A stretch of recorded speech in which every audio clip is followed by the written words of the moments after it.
Dear students, आज के video में इंग्लिश ग्रामर के अंतर्गत आप पढ़ेंगे रिलेटिव क्लाउज के बारे में। आपके इंग्लिश पेपर में ग्रामर सेक्शन के अंतर्गत एरर करेक्शन और गैप फिलिंग के लिए रिलेटिव क्लाउज से प्रॉब्लम क्रिएट किए जाते हैं, इसलिए इसे समझ लेना आपके लिए काफ़ी ज़रूरी है। वीडियो में आगे बढ़ने से पहले आपको बता दें कि आप देख रहे हैं trick track English people and blogs channel. Video आपके लिए ही है, इसलिए चाहेंगे कि आप वीडियो को लाइक करें और कंटेंट पर अपना कमेंट ज़रूर लिखें।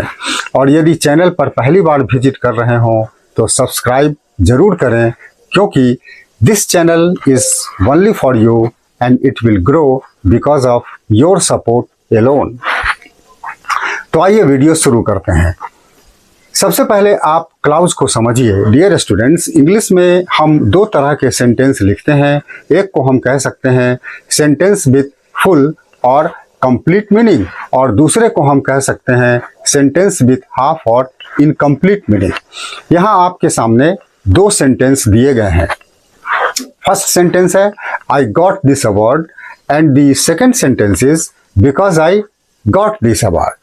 डियर स्टूडेंट्स, सेंटेंस वन जिसका सब्जेक्ट आई और फाइनाइट वर्ब गॉट है, वह सेंटेंस विथ फुल मीनिंग है, क्योंकि सेंटेंस पढ़ने से स्पष्ट पता चलता है कि मुझे अवार्ड मिला। ऐसा नहीं लगता कि इसका कुछ हिस्सा कहीं खो गया या कहीं छूट गया है। This is called a sentence with full meaning. लेकिन सेंटेंस टू में जिसका सब्जेक्ट भी आई और फाइनाइट वर्ब गॉट है, हाफ मीनिंग ही देता है। सेंटेंस पढ़ने से साफ पता चलता है कि इसका कुछ पार्ट कहीं छूटा हुआ है, क्योंकि मुझे अवार्ड मिला तब फिर और क्या। This is called a clause. Now you know a sentence is a group of words which has a subject and a finite verb and which makes complete sense, and a part of a sentence which has a subject and a finite verb but which doesn't give a complete meaning is called a clause. आइए अब relative clause को समझ लेते हैं। इस संबंध में my dear students, कुछ बातों को आपको याद रखना चाहिए। पहला यह कि रिलेटिव क्लाउज हमेशा रिलेटिव प्रोनाउन जैसे हु, हुम, हुज, दैट और विच से ही शुरू होते हैं। दूसरा कि रिलेटिव प्रोनाउन अर्थात हु, विच इत्यादि के पहले कोई नाउन या प्रोनाउन वाले वर्ड होते हैं, जिन्हें इंग्लिश ग्रामर की भाषा में एंटीसीडेंट बोलते हैं। इसे एक याद रख सकने वाले पैटर्न के थ्रू आप ऐसे समझ सकते हैं। आप देखिए, शुरू में सेंटेंस का कुछ हिस्सा होगा, फिर हु, हुम, विच या दैट होगा, और फिर सेंटेंस का बाद वाला हिस्सा होगा। आइए अब समझते हैं यूजेज ऑफ रिलेटिव क्लाउज के बारे में।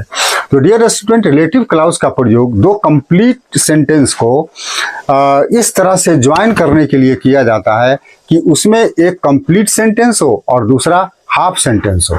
इसे एक एग्जाम्पल के थ्रू आप ऐसे समझिए कि यहाँ दो सेंटेंस दिए गए हैं। पहला कि my mother was cooking food और दूसरा माई मदर कॉल्ड मी। ये दोनों ही कंप्लीट सेंटेंस हैं, क्योंकि ये मीनिंगफुल हैं। आइए अब इन दोनों सेंटेंस को ज्वाइन कर रिलेटिव क्लाउज बनाते हैं, जो इस तरह से होगा। My mother who was cooking food called me. इसमें who was cooking food relative clause है, क्योंकि सब्जेक्ट और फाइनाइट वर्ब होते हुए भी यह हाफ मीनिंग ही कैरी करता है। फुल मीनिंग के लिए इसे बाहरी सपोर्ट सेंटेंस की जरूरत है, जो है my mother called me. Dear students, इस तरह से हम रिलेटिव क्लाउज का फॉर्मेशन करते हैं। यहाँ आपको बता दें कि यदि एंटीसीडेंट ह्यूमन हो तो उसे हु, हुज, हुम जो भी सेंटेंस के अनुसार सुटेबल हो उससे कनेक्ट करेंगे।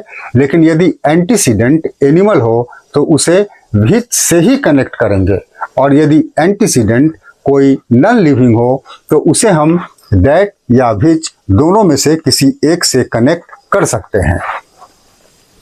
अब समझिए बोर्ड एग्जाम्स में इस टॉपिक पर किस तरह के प्रॉब्लम क्रिएट किए जाते हैं। सबसे पहले डियर स्टूडेंट्स, एरर और करेक्शन है, जो कुछ इस तरह से पूछा जा सकता है। आप देख सकते हैं कि एक सेंटेंस दिया हुआ है जिसमें एरर है। नीचे एक बॉक्स बना है बॉक्स में एरर वाले हिस्से में सेंटेंस में जो रॉन्ग वर्ड है उसे लिखना है और करेक्शन वाले हिस्से में जो करेक्ट वर्ड होगा उसे लिखना है। दूसरा प्रॉब्लम गैप फिलिंग से पूछा जा सकता है, जो दो में से कोई एक टाइप होगा या दोनों हो सकता है।